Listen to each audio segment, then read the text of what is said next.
Hello friends, welcome back to my channel. तो friends, मेरे सामने आप ये बहुत ही खूबसूरत सा प्लांट देख रहे हो। चांदनी है, ये हाइब्रिड वाला चांदनी है जिसमें डबल पेटल में इसके फ्लावर आते हैं। इसकी केयर आपको कैसे करनी है, कौन सा फर्टिलाइज़र डालना है जिससे आपके प्लांट पर भी इतने ज़्यादा फ्लावर आ सकते हैं, वो भी पोट में। क्योंकि ज़मीन में हम लगाते हैं तो उसमें कोई इशू नहीं होता है, लेकिन पोट में इतने फूल आना एक आम बात नहीं होती है। इसके लिए बहुत सारी केयर करनी होती है, खाद डालने होते हैं और टाइम टू टाइम इनकी प्रूनिंग करनी होती है। तो मैं अपने इस प्लांट की किस तरीके से केयर करती हूँ, कौन सा फर्टिलाइज़र मैं डालती हूँ जिससे मेरे प्लांट की ग्रोथ इतनी अच्छी है और इतने सारे इस पर फूल आए हुए हैं भर भर के, आप देख ही सकते हो। वही आपके साथ इस वीडियो में शेयर करूँगी, इसलिए वीडियो को आप पूरा ज़रूर देखिए, काफ़ी हेल्पफुल होने वाली है आपके लिए। और पसंद आए तो प्लीज़ लाइक शेयर ज़रूर करें। चैनल को अगर आपने अभी तक सब्सक्राइब नहीं किया है तो प्लीज़ सब्सक्राइब कर लीजिए बेल आइकन के साथ। सो फ्रेंड्स, चांदनी जो प्लांट है देखने में बहुत ज़्यादा सुंदर लगता है और ये डबल पेटल जो होता है, इसके फूलों की खुशबू भी बहुत ही अच्छी होती है, अपने आसपास की जगह को बिल्कुल महका कर रखता है ये प्लांट। फूल देखिए आप किस तरीके से गुच्छों में आए हुए हैं और कितनी सारी इस पर कलियां बनी हुई हैं। तो सबसे पहला तो जो क्या होता है कि जब हम नर्सरी से प्लांट को लेकर आते हैं तो वो हमें सिर्फ एक सिंगल स्टेम पर ही मिलता है। तो हमें करना क्या होता है, उसे घना करने के लिए उसको पिंच करते रहना है।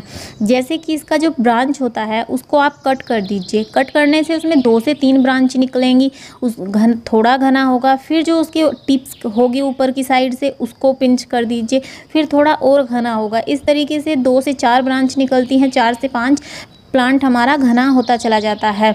और ये आपको पता ही है कि जितनी ज़्यादा ब्रांचेस होंगी उतनी ही ज़्यादा कलियां बनेंगी और फूल खिलेंगे। सो फर्स्ट नंबर पर हम इसके लिए पॉट कैसा चाहिए होगा, तो ये प्लांट ऐसा है कि बहुत बड़ा फैल जाता है। अगर ज़मीन में लगाओगे तो काफ़ी बड़ी ट्री शेप ये ले लेता है, मतलब जैसे बहुत बड़े बड़े प्लांट होते हैं नीम की तरह, इस तरीके से ये बन जाता है। तना देखिए आप इसका कितना मोटा हो रखा है। मेरे पास ये प्लांट 4 साल पुराना है। तो मैंने इसके लिए जो पॉट लिया हुआ है ये कम से कम 12 से 13 इंच का पॉट है और कुंडे टाइप का पॉट है। कुंडे टाइप के पॉट में क्या होता है कि जड़ें अच्छे से फैल जाती हैं उसमें, इसलिए आपको थोड़ा इसके लिए बड़ा ही पॉट लेना है। अभी आप ब्रांचेस देखिए, मैं जिस जगह से भी कट करती हूँ वहीं से 2 ब्रांच इसकी निकल जाती हैं, 2 से 3। सबसे पहले जब मैं लेकर आई मैंने इसको नीचे से कट कर दिया, फिर मैं इसी तरीके से ऊपर से उसके ऊपर से इस तरीके से कट करती चली गई। तो मेरा प्लांट आज बहुत ही बड़ा भी हो रखा है और ग्रोथ भी बहुत अच्छी है और इस पर फ्लावर भी ढेरों आए हुए हैं। सो अभी बात करते हैं इसमें किस तरीके से आपको इसको रखना है, सनलाइट कैसी देनी है। तो ये ऐसा प्लांट है कि पूरा दिन की धूप में बहुत ही अच्छे से चल जाता है, लेकिन अगर आप इसको जैसे दोपहर वाली धूप होती है 1-2 बजे के आसपास, उसमें इसके पत्ते पीले होते हैं, तो अगर आप उस धूप से इसको बचा सकते हो तो आपका प्लांट की ग्रोथ बहुत ही अच्छी रहेगी। अगर आपके पास ग्रीन नेट है तो आप इसे ग्रीन नेट के नीचे भी रख सकते हो, उससे भी प्लांट हमारा हेल्दी रहता है और स्वस्थ रहता है बिल्कुल। सो फ्रेंड्स, बात करें अगर इसकी सोइल मिक्सचर की, तो आपको इसके लिए ऐसा कुछ नहीं है कि बिल्कुल अलग से मिट्टी बनानी होगी। तो इसमें आप 1 पार्ट मिट्टी ले लीजिए, 1 पार्ट रेत ले लीजिए और 1 पार्ट ही आप उसमें गोबर की खाद या फिर वर्मी कंपोस्ट आप ले सकते हो। इस तरीके से अच्छी सी मिट्टी तैयार करके आप इस प्लांट को लगा दीजिए। उसके बाद हमें जो इसमें फर्टिलाइज़र कौन सी डालनी है, क्योंकि एक बार जब हम अच्छी मिट्टी तैयार करके लगा देते हैं तो उसमें हमें कम से कम 1 मंथ तक प्लांट में कुछ भी डालने की ज़रूरत नहीं पड़ती है। लेकिन फूलों के लिए इनमें हमें थोड़ा माइक्रो न्यूट्रिएंट, पोटास वगैरह कुछ डालना ही होता है, फास्फोरस चाहिए होती है, तभी इन पर फूल अच्छे आते हैं। तो मैं कौन सी खाद डालती हूँ, चलिए वो आपको दिखा देती हूँ। तो अभी देखिए जैसे बरसात है तो बरसात को सोच के हमें अपने प्लांट में खाद डालना होता है, क्योंकि बरसात में फंगस लगने के बहुत चांस होते हैं। तो इसलिए मैंने यहाँ पर नीम खली ली है, इस तरीके की होती है नीम खली। ये आपको किसी भी शॉप पे जिस जगह से आप बीज वगैरह जो लेते हैं वहाँ पर मिल जाती है।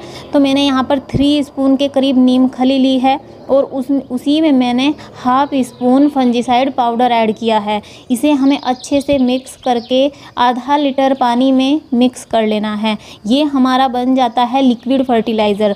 तो जो नीम खली होती है ये प्लांट में फंगस लगने से भी बचाती है और प्लांट को जितनी भी मात्रा चाहिए होती है खाद की भी मिल जाती है, और उसमें जो है फूलों को भी ये नाइट्रोजन देती है, तो फूलों के लिए भी बहुत ज़्यादा हेल्प करती है। नीम खली और फंजीसाइड पाउडर जो हमने इसमें ऐड किया है वो प्लांट में फंगस नहीं लगने देगा। इसके अलावा आप मेरे प्लांट में देख ही सकते हो गोबर की खाद भी मैं इनमें पानी में भिगा कर डालती रहती हूँ। उससे भी थोड़ी नाइट्रोजन हमारे प्लांट को मिलती रहती है, जिससे कि पत्तियाँ खिली रहती हैं और बिल्कुल ग्रीन कलर की आपको देखने को दिखाई देती हैं। तो अगर हम इनमें नाइट्रोजन की मात्रा अधिक रखते हैं तो फूल भी अच्छे से खिलते हैं और पत्तियाँ भी बिल्कुल आपको खिली खिली दिखाई देती हैं। इसके अलावा फ्रेंड्स, अगर आप इस प्लांट को ग्रो करना चाहते हो तो अभी इसका सीज़न चल रहा है, बरसात के सीज़न में आप इसकी कटिंग लगा लीजिए और कटिंग इसकी बिल्कुल बहुत ही अच्छे से ग्रो हो जाती है। 7 से 8 इंच की कटिंग लीजिए और सिंपल मिट्टी में आप इसको लगा दीजिए तो बहुत ही अच्छे से आपकी तैयार हो जाएगी 7 से 8 दिन में ही। पानी आपको इसमें रोज़ डालना है, ऐसा नहीं है कि एक दिन छोड़ा आपने एक दिन पानी डाल दिया। पोट में है हमारा प्लांट तो अच्छे से पानी डालना है, स्प्रे करके पत्तियों को साफ़ करके अच्छे से पानी डालिए तो आपका प्लांट बहुत ही अच्छे से खिला हुआ आपको दिखाई देगा। इसमें जो सिंगल पेटल वाले चांदनी होते हैं वो भी बहुत ही सुंदर लगते हैं, वो भी मेरे पास हैं।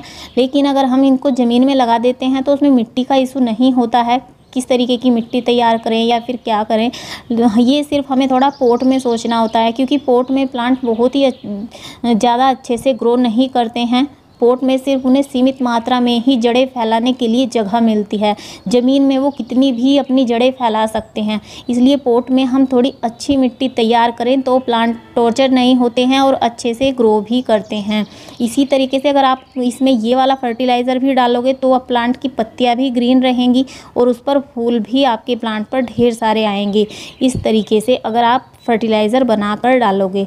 अगर आपके पास ये वाली खाद नहीं है तो आप गोबर की खाद और वर्मी कंपोस्ट इन खाद को भी पानी में घोल के इस प्लांट में डाल सकते हो। उससे भी इसकी सभी मात्राएं पूरी होंगी, मतलब इसको जो चाहिए होता है वो सब कुछ मिल जाएगा उस वाली खाद से भी। NPK भी इसके लिए बहुत ही अच्छी होती है। तो इस तरीके से मैंने आपको इसके लिए कई सारे फर्टिलाइज़र बता दिए हैं, आप कोई भी डालिए, इसके लिए बहुत ही बढ़िया होता है। सो फ्रेंड्स, इस वीडियो में इतना ही।